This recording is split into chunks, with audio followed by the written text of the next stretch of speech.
Hey everybody, I'm going to do a video today. It's a little bit different than all the videos I've done in the past. I'm going to do a DIY video.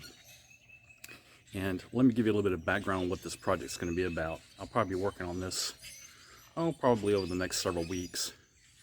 But my family's buried in a little community cemetery here in Montgomery called Mount Pleasant Cemetery. This is a historical cemetery that goes back to probably the 1850s when they started burying people originally in this cemetery. And there are people buried there that were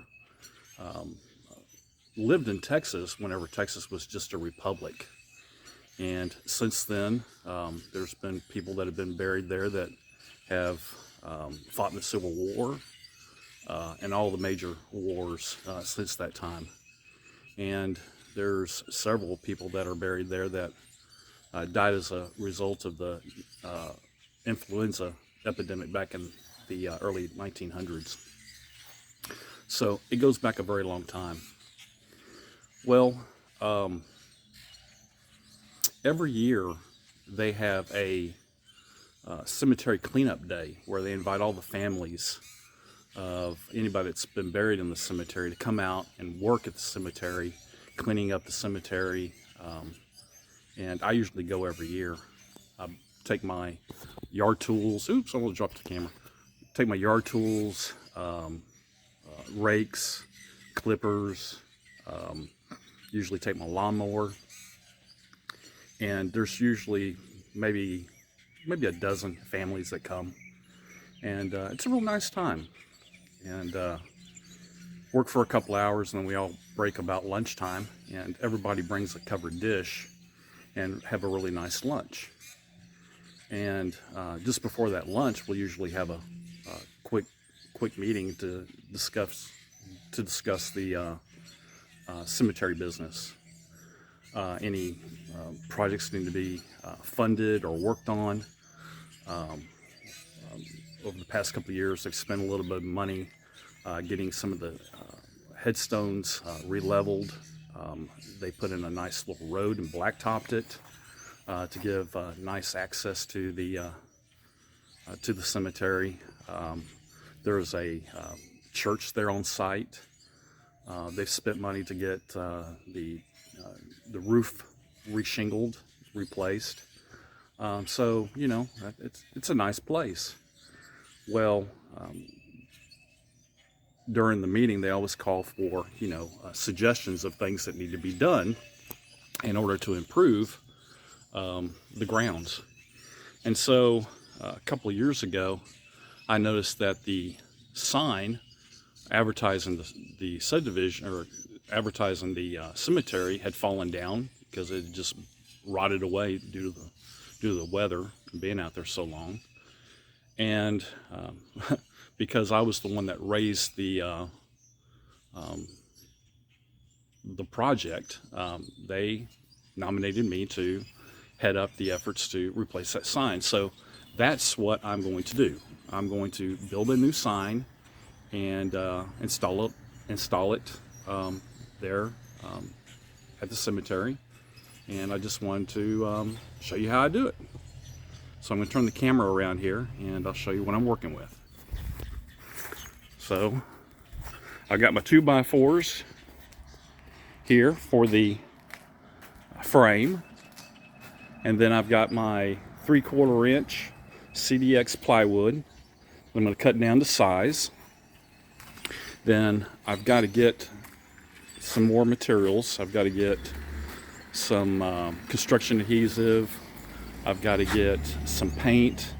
I do have stencils that I'm going to use, and some spray paint to spray the letters on. I've never done this before, so it'll be interesting to see how it turns out. Thanks, guys.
Okay, here we are, day 2 of the sign project. I've got the frame built, and as you can see, I've got these pocket holes, pocket screws all the way around, and I'm going to attach this piece of 3/4 inch CDX plywood to the side that has the pocket holes so that everything is covered. And then I've got my additional supplies over here.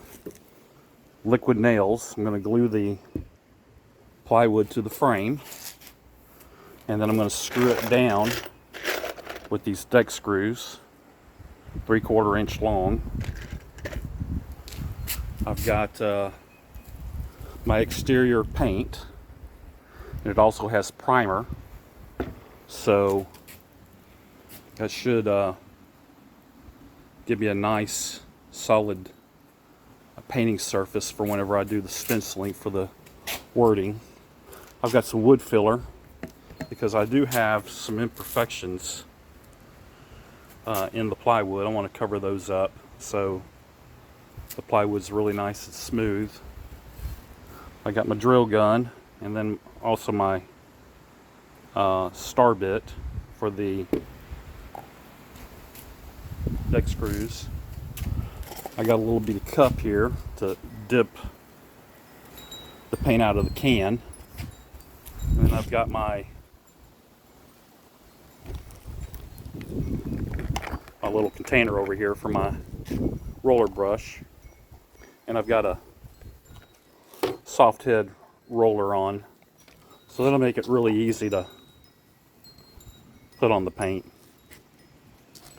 And then also, whenever I'm screwing the plywood to the frame, I'm going to countersink the screws, and then I'm going to use my wood filler to fill over the screw heads, so I won't have anything exposed as far as hardware goes. But yeah, that's what I'll work on next.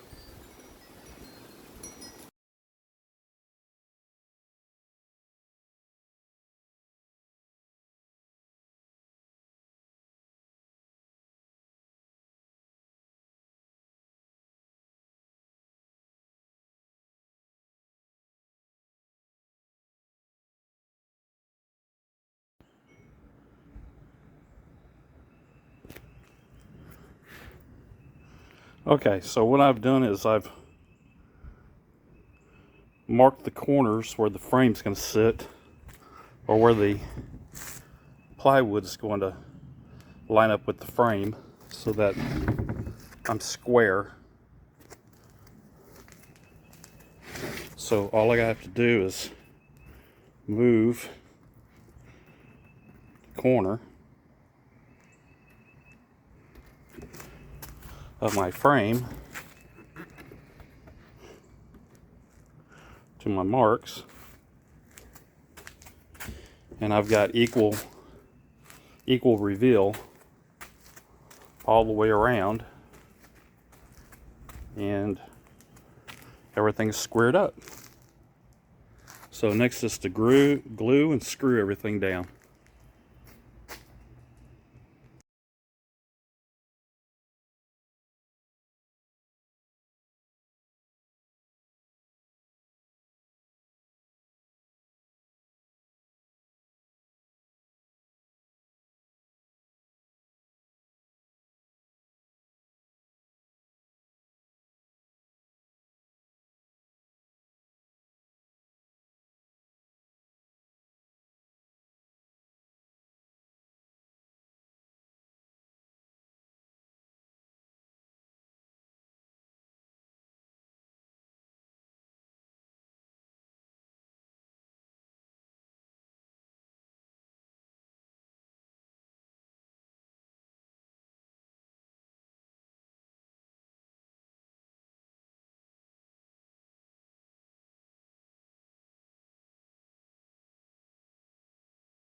Okay, here we are with the assembly of the sign itself.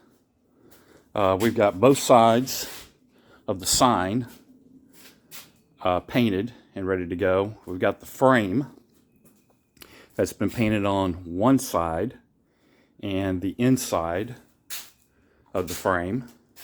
So all we'll have is the back side of the frame to still paint. I've got my liquid nails for gluing the frame to the sign.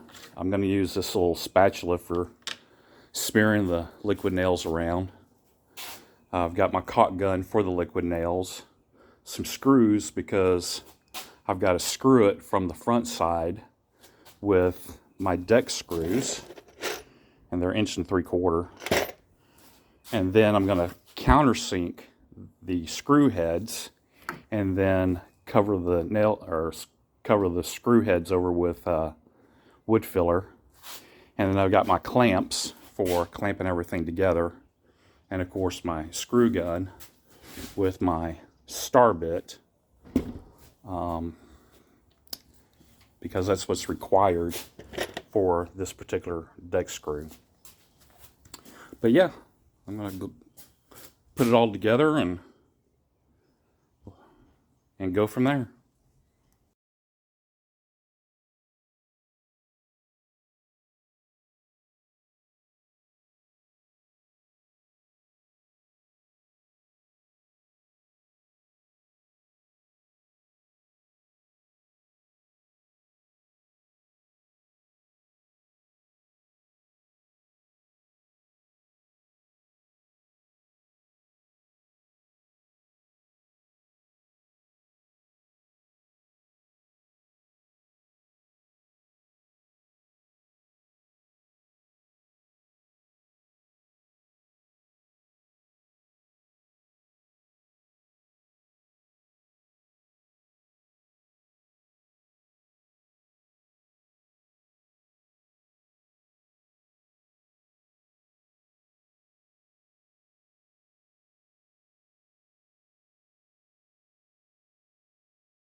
Okay, here's the sign as it is today. My original idea for putting the letters on the board just did not work out the way that I was anticipating. I had found a font that I liked, and I had blown the letters up on my printer and then printed those letters out on cardstock, and then I used an X-Acto knife to cut the letters out.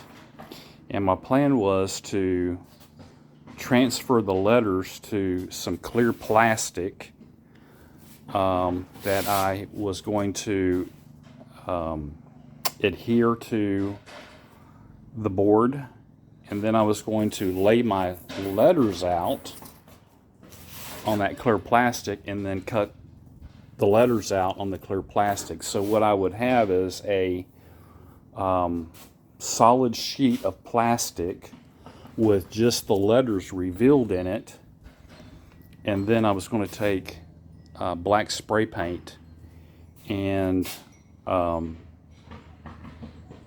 spray the plastic, and anywhere where there was not plastic, it was going to reveal these letters. But I just did not feel that the letters that I cut out were, I just didn't believe that I did a very nice job with cutting out those letters. So we went to Plan B. Plan B was, I have a friend who has a Cricut machine, and she was able to cut these letters out on her Cricut, and then transfer the vinyl letters to the sign, which seems like it's come out pretty nicely.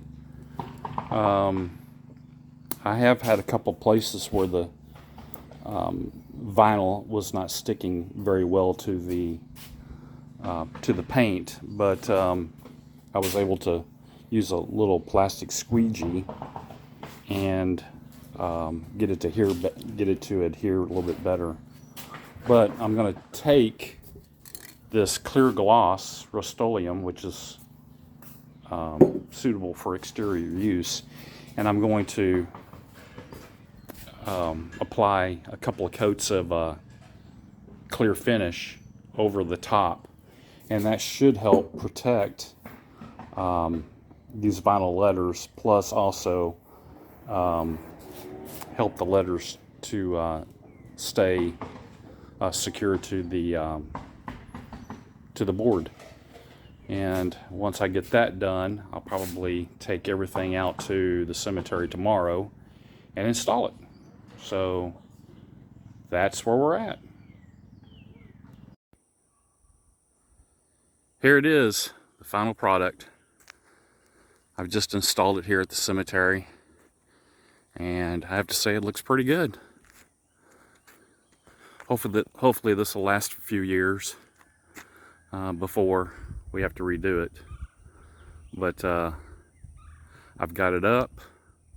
It's a beautiful day, and I'm pretty pleased with the final results. The county just came and blacktopped the road, so everything looks really nice.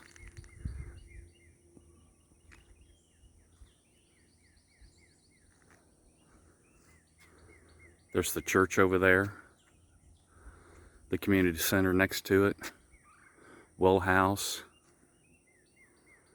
But anyways, here it is. This is where my family's buried. It's a pretty nice little place, very peaceful. All right, we'll talk to y'all soon. Thanks.